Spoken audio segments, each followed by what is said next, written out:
How's it going, everyone? I'm a little flustered. Actually, little is not the right word. Actually, big time.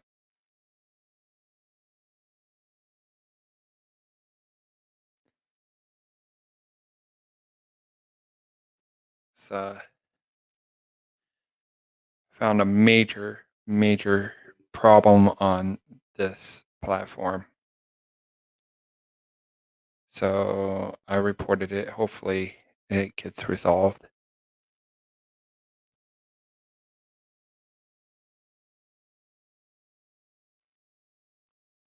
To see who else joins.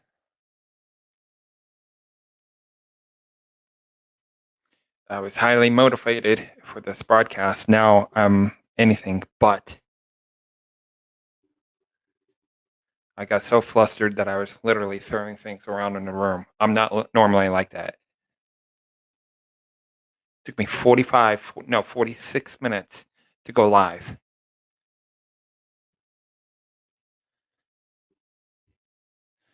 Those of you who saw my post are supposed to talk a little bit about aviation and some tech talk, and future plans. But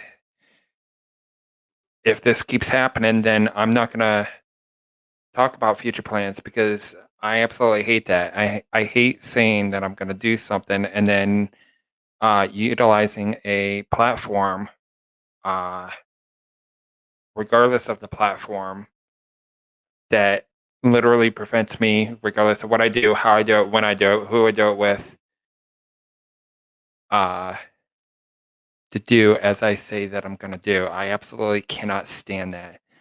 Now, technology is one thing, and I get that. What's up, Vince? So I don't know if you noticed, it took me 46 minutes to go live. I had to delete my post and then redo this all over again. And finally, everything was as if nothing ever happened.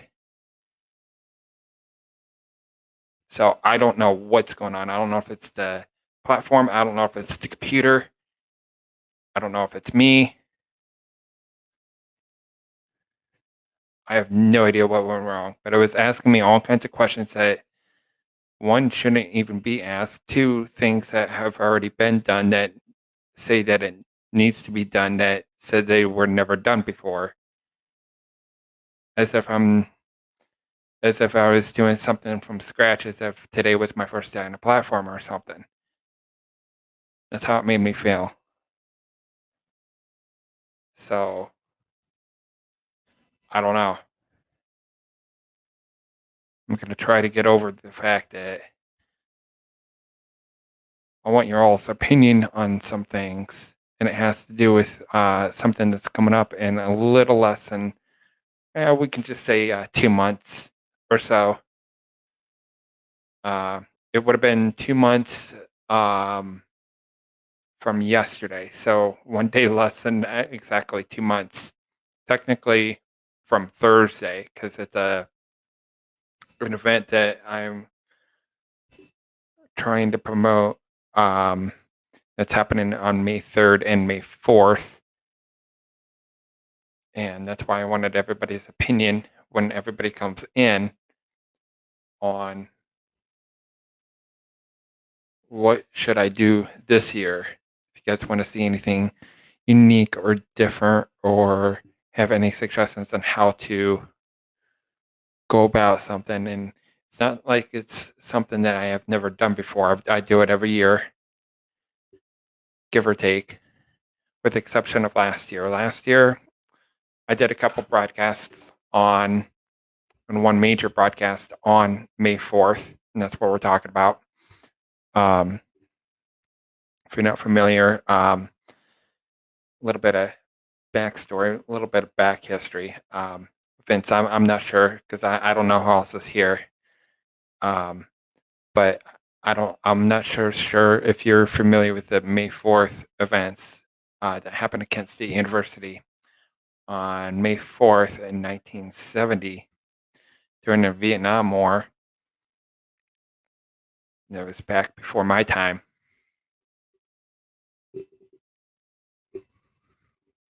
But usually I take you around to the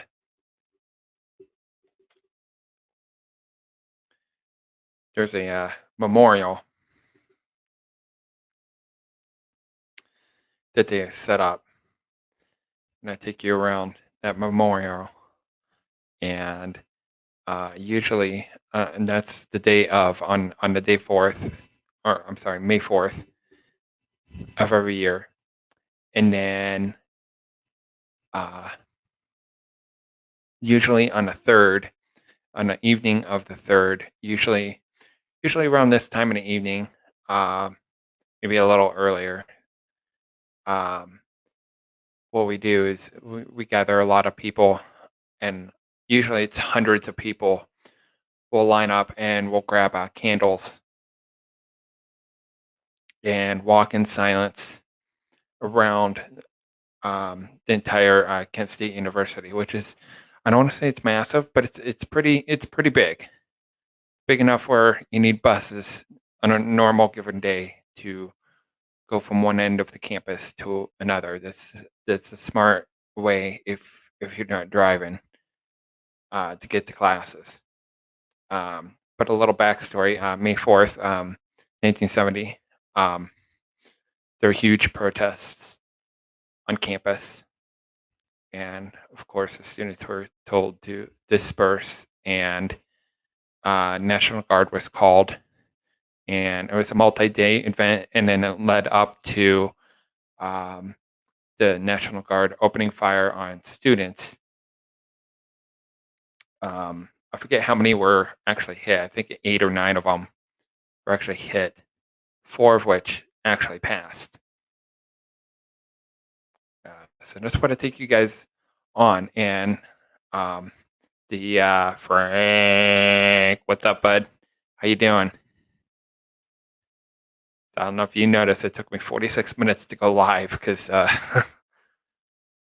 had some severe technical problems, to the point where I was highly motivated for this broadcast, and now I'm anything but. I'm just it was asking me to have my socials rejoin, and I was fighting them. And then every time that I would click live to enable my camera and my mic, uh, almost, not quite, but almost an hour ago, um, it was saying an error. So of course, I reported the issue to the best of my ability. I don't know why everything was all crapping out, and then at the same time, I sit there and then forced me to reboot my entire computer, and then of course I sit there reboot, so I had an update. So I sit there and had to do a hard reset on the entire computer. Very, very frustrating. I don't know what was going on here. But I don't know if one thing that I wanted to do is I don't know if it'll let me do it live, because I was gonna have all of this set up in advance, and of course everything all went to, went in the handbasket.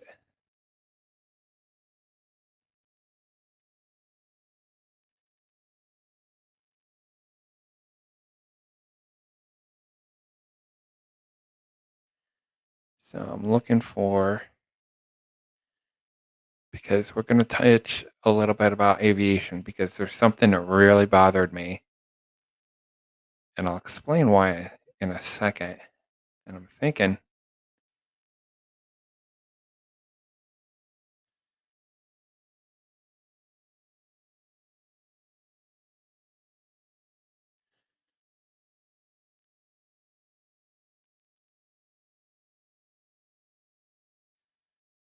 hold on here. Again, I wanted to do this before I went live, and then nothing was letting me do anything at all.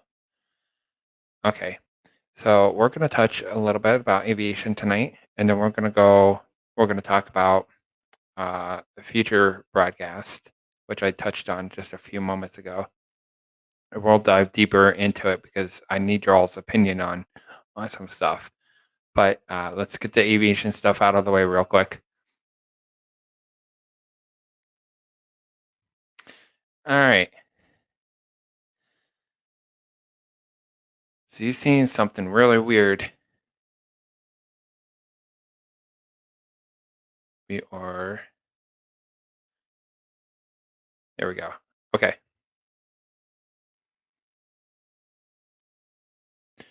So what you're all seeing is, whoa, my computer's doing all kinds of fancy things. It's wanting me to click on things I'm not even clicking on. Hold on here. Bear with me, guys. Okay. How's it in Montreal, by the way? Frank? Okay. So obviously you're seeing a picture of an airplane wing. Okay. So that's not silver and green that you're seeing. That's actually white and green that you're seeing. It's actually snow with a whole bunch of chemicals on the wing. So this actually happened a few days ago. Wednesday or Thursday. I want to say Wednesday. Out of Nashville, I believe. All right. And the reason why I want to bring this to everybody's attention is because of what you're seeing right now, this came very close to being an accident, and almost it came very, very, very, very, very, very hair-raisingly close to becoming a disaster, like an ultimate disaster, like big time, like big problems, big problems, and fortunately, almost nothing happened. But it's still a big deal. And why is it a big deal? It's because there was bad weather in Nashville that day. And during bad weather, especially during snow events, there's ground crews, cleaning crews that go and they have big bucket trucks and they spray special chemicals on the aircraft to get rid of ice and snow on the aircraft. Basically, it's a way of cleaning the airplane so that it's airworthy. When you're looking at a wing that is not airworthy, okay, it's not ready for flight. So I don't know who took this picture. Not even the person from the screenshot from the Twitter account that I took the screenshot from, I don't think even took the picture of that. Obviously, it was a passenger. And if it wasn't a passenger, it was a flight attendant. And the reason why I say that is because the aircraft literally lined up on the runway. And don't take it verbatim because this time it was literally actually cleared for takeoff. And when you're cleared for takeoff from the tower, what happens is you're already on the runway and all you have to do is release the brakes and advance the throttles or the thrust levers. And what happened was there was a flight attendant who she had yet to sit down. And what happened is she looked out the window and this is what she saw. And notified the flight deck, the two pilots, that the wings were not cleared, pardon the pun, but cleared for takeoff, so to speak. So that's what happens when somebody does something that they're trained to do, and then when they pay attention to things. That's what happens. when people pay attention to details. Now, there we go. It wouldn't let me go back to me for a second. It's still acting really weird tonight. I don't know what's going on. I don't know if anybody else had problems broadcasting earlier tonight. If you did, if you know anybody, let me know. I mean, not that I can help or fix it, but I could definitely help. Report it and tell Peter, Pablo, and them saying, "Hey, something weird's going on." 'Cause that's the first thing I thought was, you know, maybe their system crashed, which happened a few times, and just work with it or whatever. And I don't know what was going on, but yeah, I wanted to share that kind of crazy. What y'all think? So now, I'm gonna upload another image here because now we're gonna talk about what I want to do for the May 3rd and May 4th events coming up that I always broadcast. So this will be the first time that I cover it here on HAPS. So hopefully that'll be the only thing that's different this year. And what I need is everybody's opinion, is because I'm thinking about getting new sources of camera lights. I'm very well versed in lighting.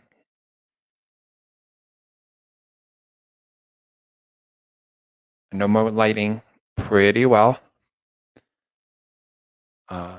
So basically what I'm saying, I know a thing or two. But if you guys look at the replay on my Periscope account from 2 years ago, not last year, but 2 years ago, 2019, a little far back, but it's still easy to find. It was a featured broadcast, so you can see it that way. I was featured in the travel section on Periscope, and I should have brought it because it's a light that I already have. And when I first went live, had a we had a problem. Oops, hold on, we're making all kinds of noises.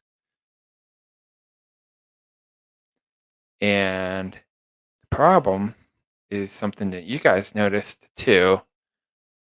Not necessarily that I was called out on it, but it's one of those where it just kind of freaked me out a little bit. Because the light that I have, the camera light that I have now for the actual camera that I have, you can dim that. You could do two things with the camera. Or, I'm sorry, with the light mounted to the camera. First of all, it's a big light, so the sucker is extremely bright, and I don't think. Maybe hold on. Maybe I do have it.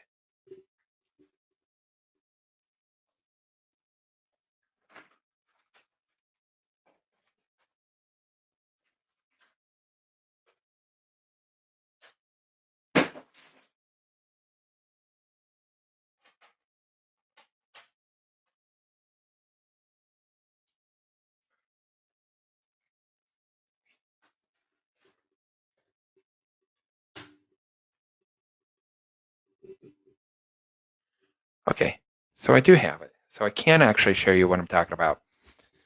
I like to be visual because that's how I think, and that's how I like to share things with you. It's one of the reasons why I call myself Perspective. So if you guys look at that broadcast, and I'm about to save it here in a little bit before Periscope goes to bye-bye on us. But you can talk about big lights. Scott, welcome on board from Vegas. Welcome on board. All right, so we're talking about lights, Scott, and we're talking about a light that I used back in 2019 for a featured Periscope broadcast. And I'll tell you why things looked a little weird more creepy than weird, I guess. But to show you what I'm talking about, this is it. This is the light that I was using. This is an on-camera light, and this is one of those types of on-camera lights where it's versatile, where I could put this on a stand, and I can use it as um, three part of a 3-point lighting system, or even as a key light. Key light would be up and behind me, facing down onto me. That's what a key light does. Creates your shadows. That's what they do. That's an easy way to explain it. But they're battery powered by Sony batteries. Okay. This is a Viltrox. It's a very reputable lighting brand. Okay. So this sucker's about 1100 lumens. Okay. So, as he says in the movie, even though, in a Christmas story, so we'll change the words a little bit. So, sit there and he has a little air-powered rifle. You'll shoot your eye out, kid. Well, you'll blind your eye out. Let's just change the words here. You'll blind your eye out. This sucker, if you look at it, the sucker's bright as heck. Okay. That's why I'm not turning it on in front of the camera right now, because that'll literally just wash out the camera where you can't see nothing at all and probably blind your eyes. I don't want to do that. I mean, that's with all the lights that are in this room, just the standard lights. So if I can just, so talking like a key light. So instead of pointing it at the camera, that's what it'll do to me. If I were to use it like as a key light, and then I could turn it down. But here's the thing. So that's 100% brightness. What you guys actually saw is I turned this down. And what's nice about these lights is if you guys buy lights, whether it's studio lighting or on camera lights, the better lights are the ones that have the LCDs, the actual screens that tell you what the light is actually doing. That way, if you guys don't know a thing or two about the lights, that's what you can see. So you got two numbers. Well, technically three, but okay, so the top number, that's how bright it is. So it's at 20%. Okay, so I think, yeah. Okay, so at 20%, it doesn't go any lower than 20% brightness. It just goes up. So, obviously it goes up from there. Okay, so the bottom number, what you're seeing there. Okay, the 3800.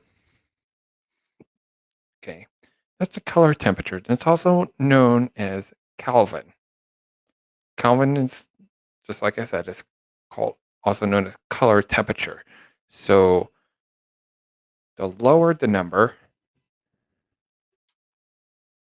so we flash that, push that, and we flash that.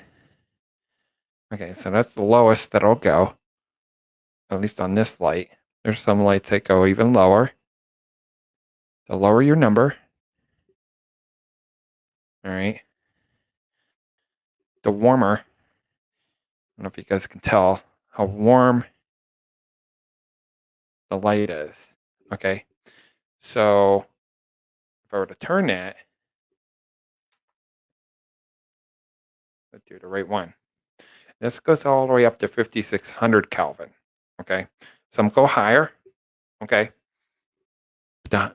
the higher the number, all right,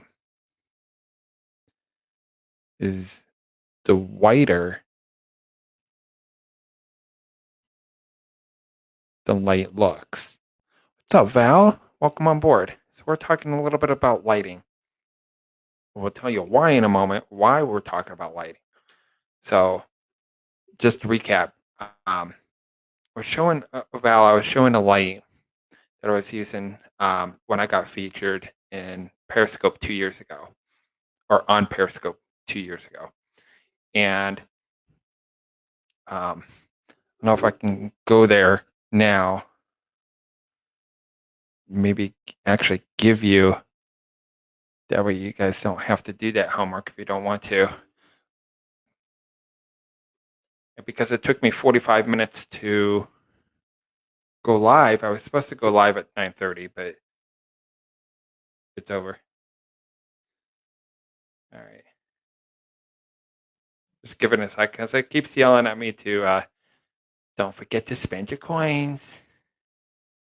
Or claim your coins, rather. See if I can find that broadcast.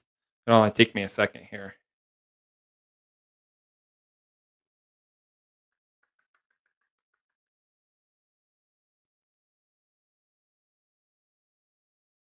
You'll see exactly what I'm referring to the second that you see the screen grab of the broadcast. And it's actually quite hilarious. Let's see here.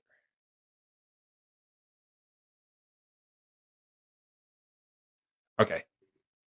So this broadcast was an hour and 16 minutes or so. Okay. So that's when you take $1,100. We'll turn that down. That way we don't have feedback. All right. That's what happens when you can't turn down a light.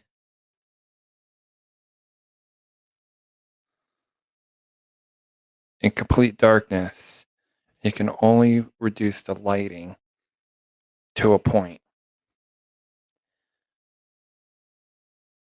So what I was taking this 1100 lumen light, again, this huge sucker right here, okay, have it on 20%, so it doesn't go any lower than 20% brightness, and then it'll go all the way up to like 1100 lumens full brightness, which is really nice because that's why I have this light, because it's versatile. I can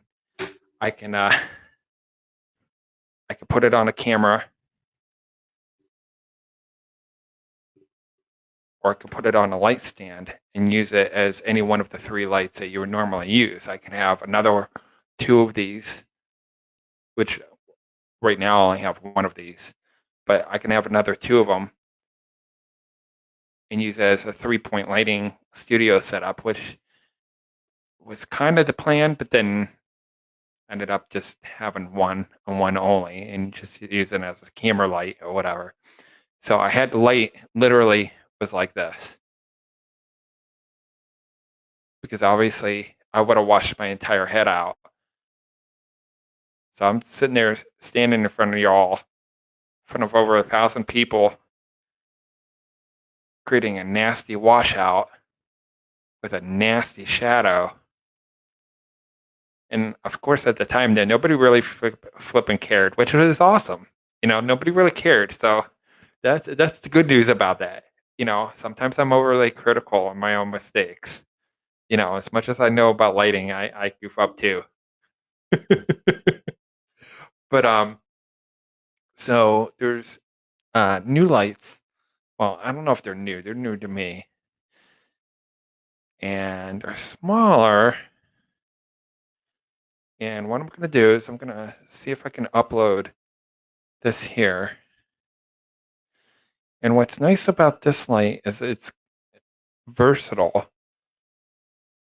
So this is the light that I'm thinking of buying, because what I'm going to do for this year is I want to have two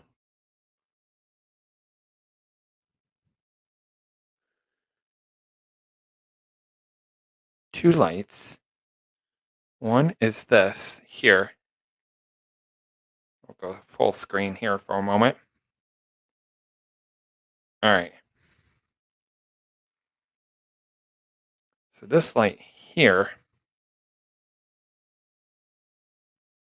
is nice because, as you can see, it has the best of both worlds. It's not only a white light that you can change the color temperature or the Kelvin on it, yellow or for warmer light, or cooler light, if you will, but it's also red, green, and blue light where you can create almost any color that you want. And it's still nice because um, it still has a screen in the back that tells you what you're doing with the light. That's helpful for people that aren't very familiar with lighting because that's pretty much does it for you. You don't have to guess. You don't have to play guessing games. Guessing games are good for people um, that are well versed or well experienced in those fields, whatever those fields are. In this case, it'd be lighting. Um, these lights are nice because I can dim these all the way down to the point where you could turn it off. So you could turn it off traditionally with the button that you would normally turn it off on and then on. But then I can dim it to where it's a lot less bright than this is at 20% power. Um, so with that light there, um,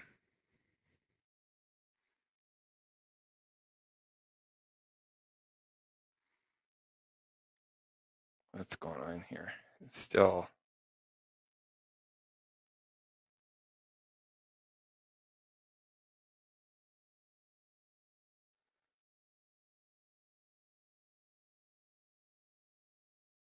Oops. Hold on, guys.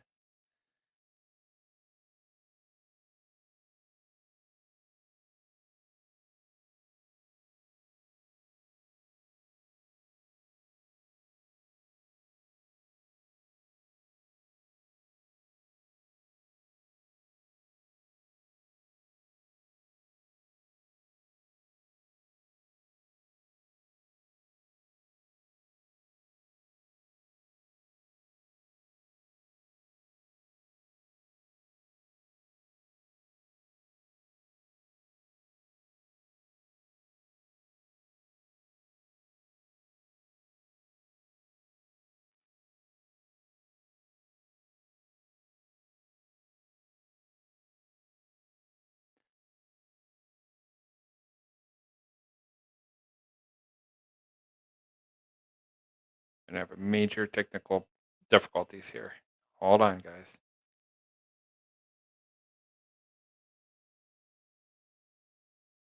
There we go. We back? I don't know what's going on tonight. I'm clicking on things and it's doing things opposite from what I'm clicking on. I'm clicking on me and we're getting something else, and then we click something else and then we get me, and all in between. That's the story for tonight.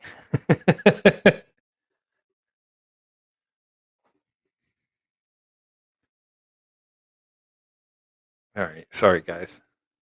But yeah, I probably won't be using this light this year, and like I said, this year's gonna be a little special. One, because it's gonna be here in Habs, right? And then two, I'm not sure if, just like last year, if we are going to do the candlelight vigil on May 3rd, the night before the actual events on May 4th happened. Hopefully, and knock on wood, hopefully we could do the candlelight vigil. Because number one, I enjoy covering that for you all, and two, um, that's something that you guys uh, enjoy watching as well, especially if it's because it's one of those events where that's why I cover it, because it's one of those things where you want to take part of. Okay, as being a candlelight vigil to honor and remember the four student lives that were lost on May 4th, 1970, when the National Guard opened fire during riots and protests um, regarding the Vietnam War. Um, so that's why I cover it for you guys, because if you guys can't be there, I want to make it so you guys can feel as if you are there. That's the whole point of doing it, especially being a local. I could go over to it's not like it's once a year. The actual event is once a year, but I can literally any time of day or night uh, go over to the um, memorial at any time of day or night for any reason, just to walk around it and take the tour. Uh, so we'll see how this year's going, because um, sometimes with Kent State University is sometimes it's very difficult to as much planning as they tend to do for major events like that. Sometimes it's still very difficult to understand ahead of time what everybody else is doing and why and when. So that's, as much as I like the university, this one of the pet peeves I actually have with the university is sometimes I'll tell you something and sit there and I'll make it look like you've known for a whole year about it. And sit there and like, oh, don't forget to come out here tomorrow. It's tomorrow, y'all. I hate that. I hate that. You know, but that's just life. They do that a lot with the city tends to do that a lot with like downtown events. Um, Before COVID, they give you like 2 weeks notice and say, okay, well, we're gonna have this festival on this Saturday or whatever, and it's like 2 weeks from now. Like, okay, I'll be there, sure. Because that's a lot of fun too. So, again, I haven't heard anything. Around this time of year, I also tend to broadcast uh, Abbey Road. Abbey Road comes to town around this time of the year, usually February or March, and they have what's called a Beatles Fest. And all the places that are downtown, and our downtown isn't big, you can, it literally takes you a few minutes to walk around the entire downtown. That's how small it is. Um, so, despite COVID, I don't think I've heard anything as of yet. I don't think anything's happening uh, this year. So hopefully next year we'll do that. So let me get a drink real quick.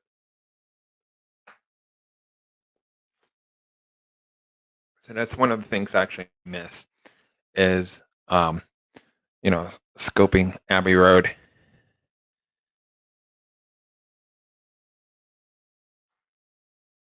Let's see here. And again, I can probably show you. Let's see here.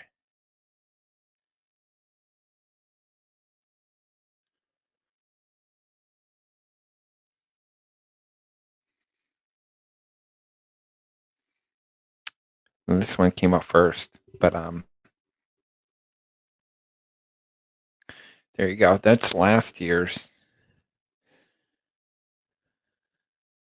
Sorry, that was shot in portrait mode instead of landscape. But in that parking lot to the left of what you're seeing right now is where there's four markers in that parking lot where the four students were got killed. Right in that parking lot. So that's one of the markers that you're seeing right now. It's one of them. And there's three others. They marked the exact spot that they were hit.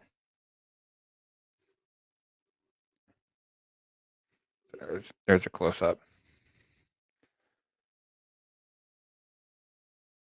That's what they all look like. They're all the markers. Um,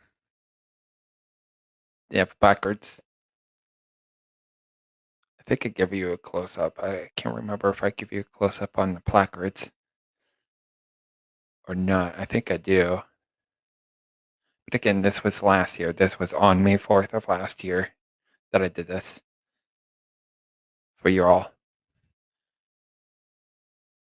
There's the marker right there. So, the only difference between the markers are catered to that specific individual.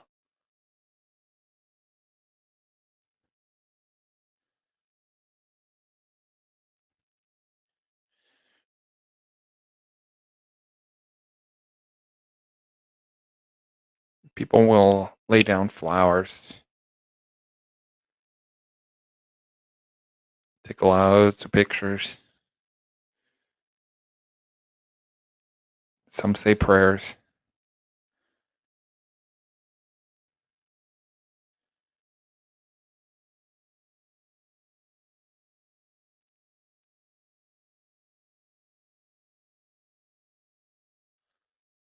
Usually at night, those markers will they'll light up.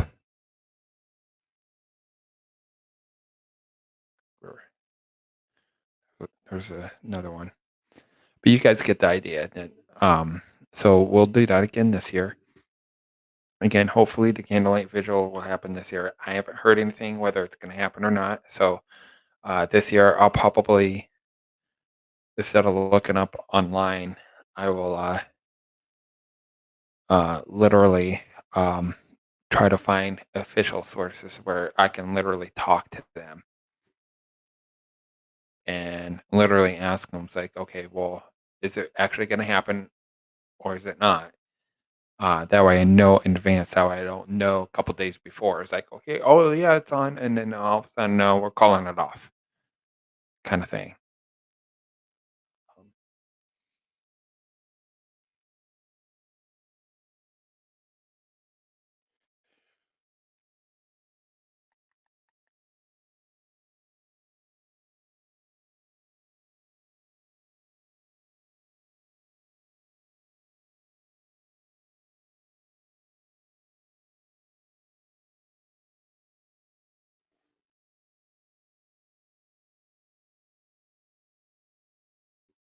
All right.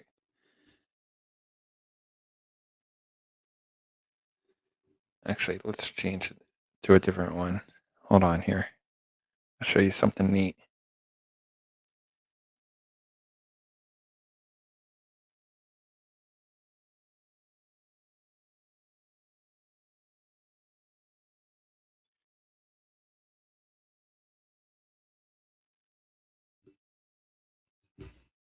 Here we go. Okay.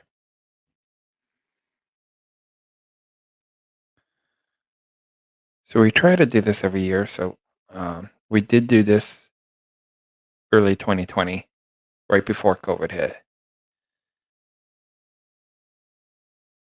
If I can straighten my phone out a little bit. There you go. So that's Abbey Road, the actual Abbey Road Beatles tribute band.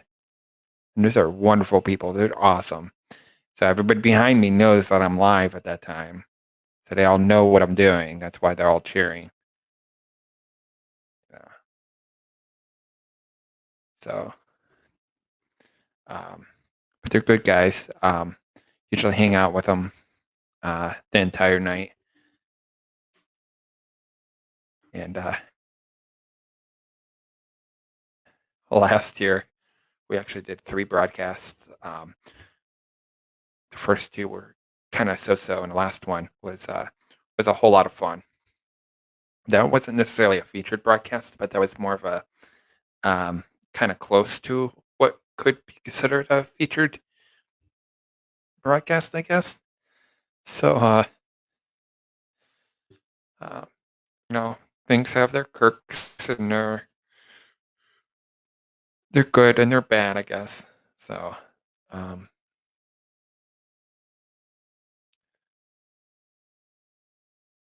but I don't really besides showing you, I haven't really been on Periscope for quite a while now. Um, Mainly because it's just it's going away, and then I have all my notifications have been off for quite a while. It's just got to the point where it just got overwhelming, almost stressful to a point with the Periscope notifications. So, uh, but not sure what else I really wanted to share with y'all tonight.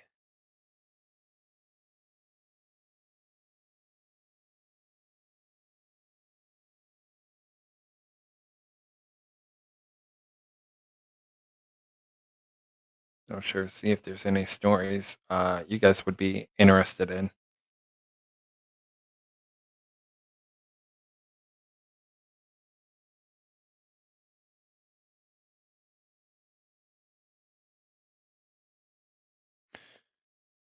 Here's something. Hold on.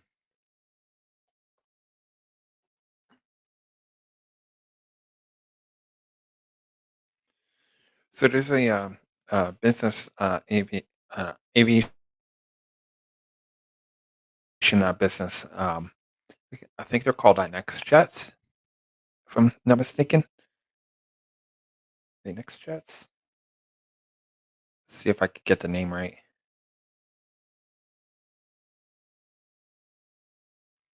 I'm sorry, Flex Jet is the name of the company, and the company's been around for a little bit.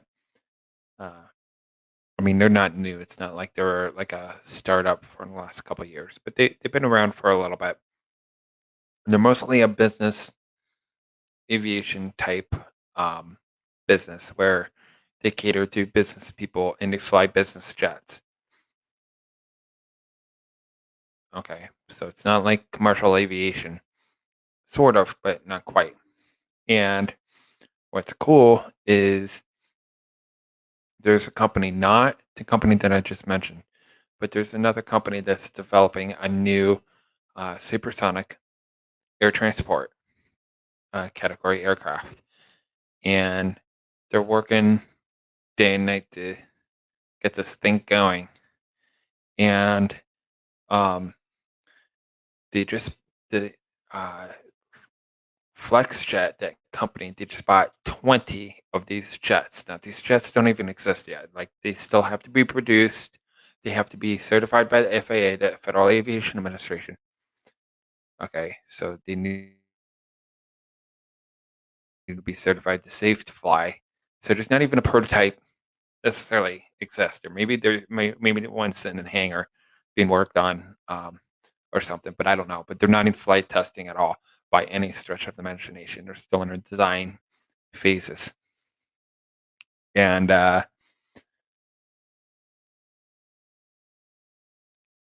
not sure how big these jets are going to be. I'm not sure how many people are going to be able to go on board this aircraft. It's not. They're not like they're going to be like the Concorde. They're going to be thin and pointy like the Concorde was. Okay. But as far as capacity, probably not anywhere near, because obviously the Concorde was a commercial air transport category aircraft. These are more business jets. But the idea is where you can go from New York to London, or London to, um, or even maybe Paris to New York, or New York to Paris, or New York to London in 90 minutes. Okay. Right now you're looking at 6.5, 7 hours, give or take. Okay. So 90 minutes. Okay. You're flying out of New York, so it'd probably take you longer to get to the airport, go through security, just get to the gate than it does for your entire flight, depending on how you get there and everything. Um, but As an aviation guru that I am, something odd, very, very odd strikes me. Maybe because I'm not seeing eye to eye on this. Maybe because it's a business jet and not a commercial air transport airliner. Okay. But they're saying that these jets are only $120 million a piece. Okay. Now, if you compare what these could be $120 million a piece, and they're going to supposedly have 20 of them. Okay. And there were only a few, forget how many exactly Concorde there were, exact number of Concorde that were in service at any one time.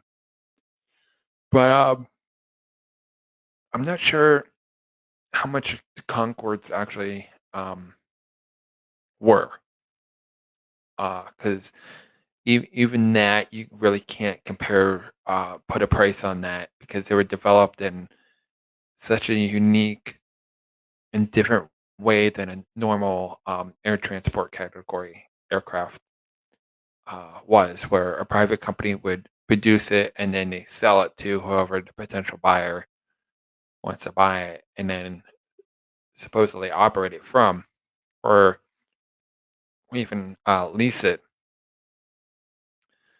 So, um, because the government was involved in the Concord uh, pretty big time. So, excuse me.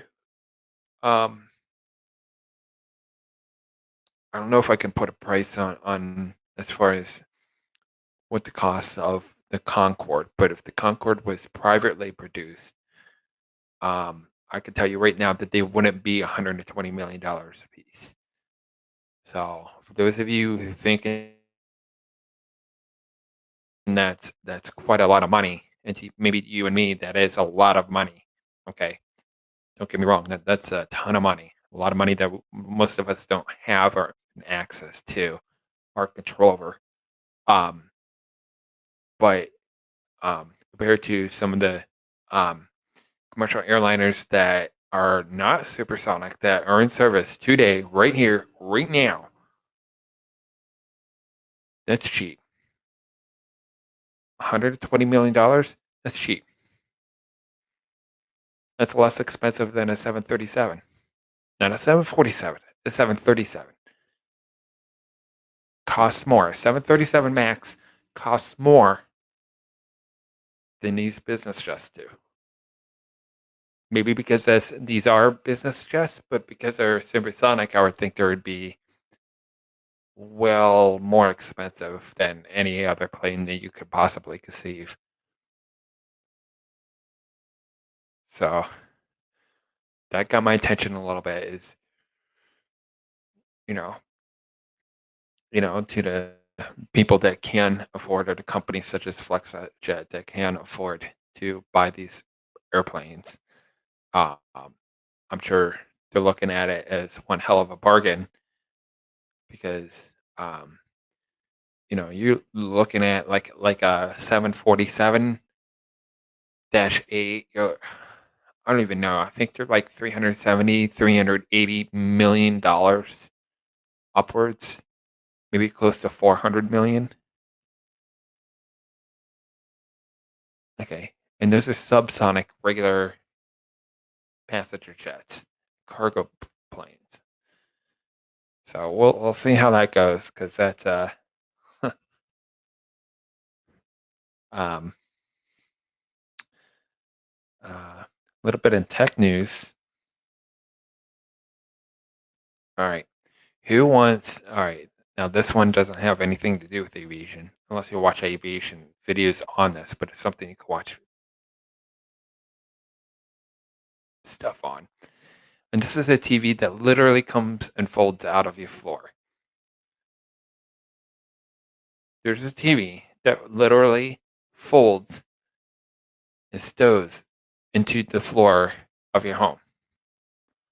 Matter of fact, this is a TV that we're about to talk about that you have to install into the actual baseboards of your floor.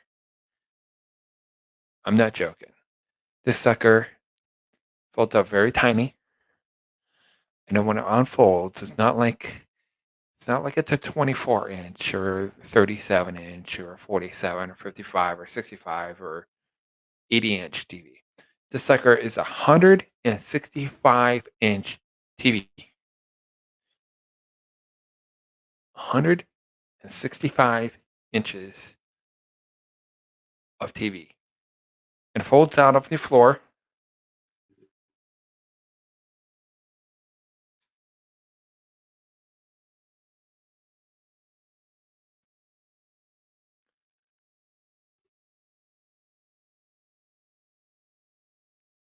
It's by an Australian company.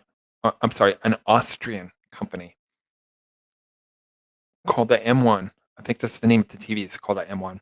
It's a folding 4K micro LED TV set that rises out of the floor like a robot when you're ready to watch the big game or binge your favorite show. And it measures 165 inches diagonally.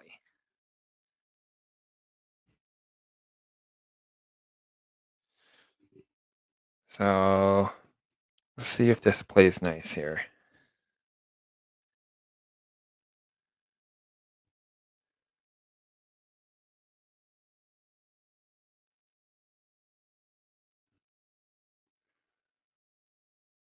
Oops. Hold on. Okay. That's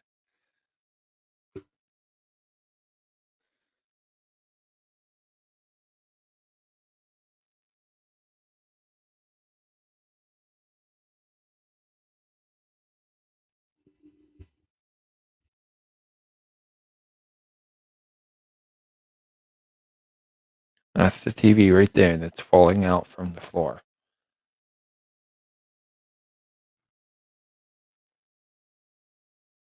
Folds out like an accordion as he's seeing now.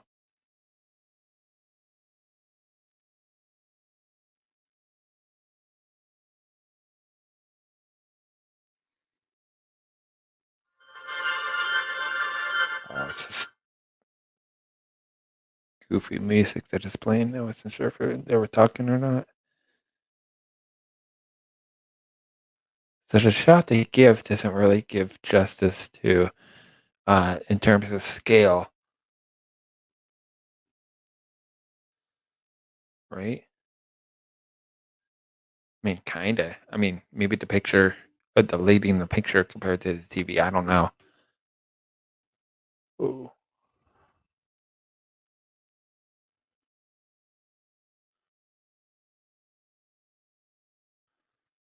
hold on, I'm doing something.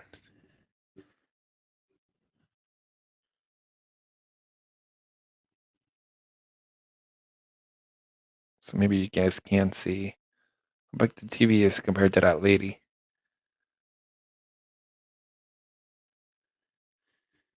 I don't know why anyone would need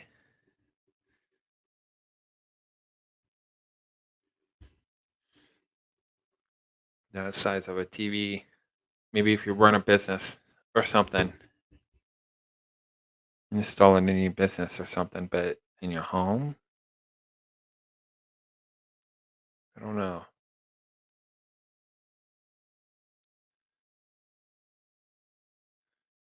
It sets an aviation grade aluminum frame or a pair of 250-watt broadband speakers and a 700-watt subwoofer, helping create an immersive viewing experience, as they say.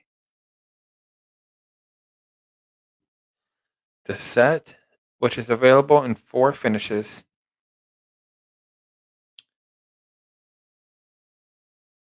black, gold, silver, and matte Titan, will set you back $400,000.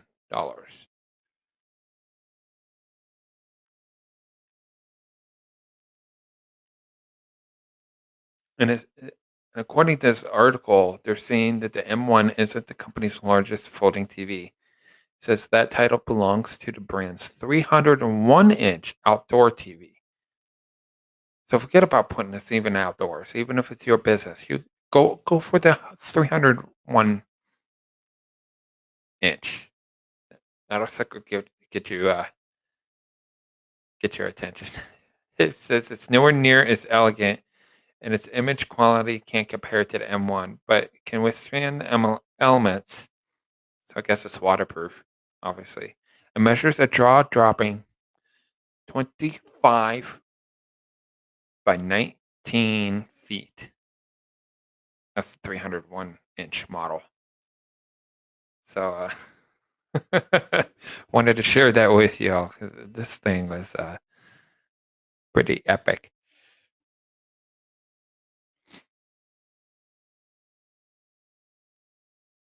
Uh,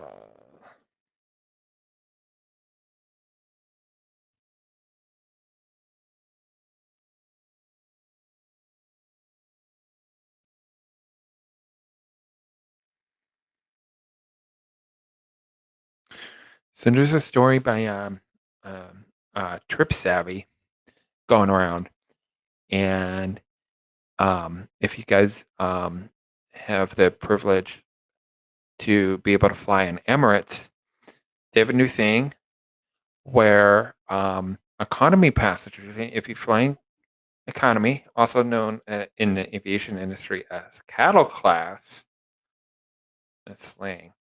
Obviously, that's aviation slang, by the way. You can pay to keep your neighboring seats empty.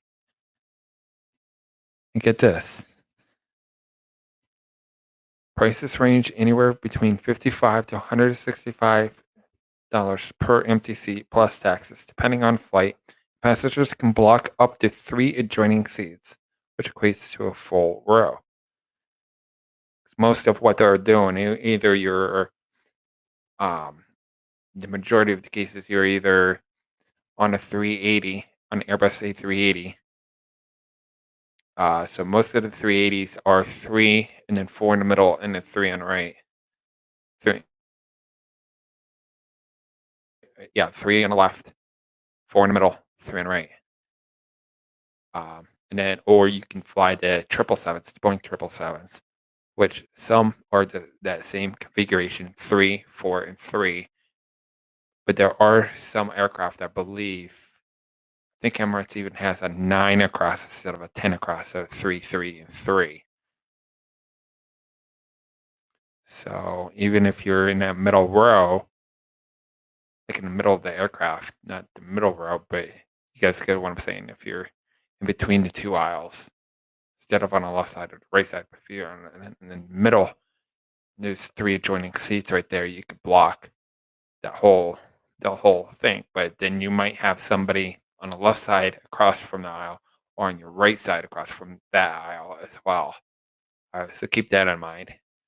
But those 3 seats could be taken, I guess. Don't mean you can put your feet up on those seats. I don't know. It depends on how your flight attendants, your flight crew is gonna, your cabin crew is gonna feel about that, but may not be very comfortable anyways.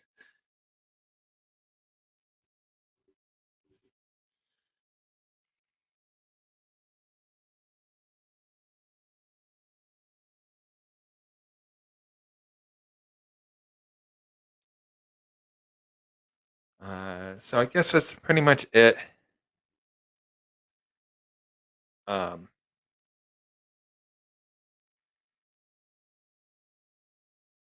as far as tonight, I think that's pretty much it.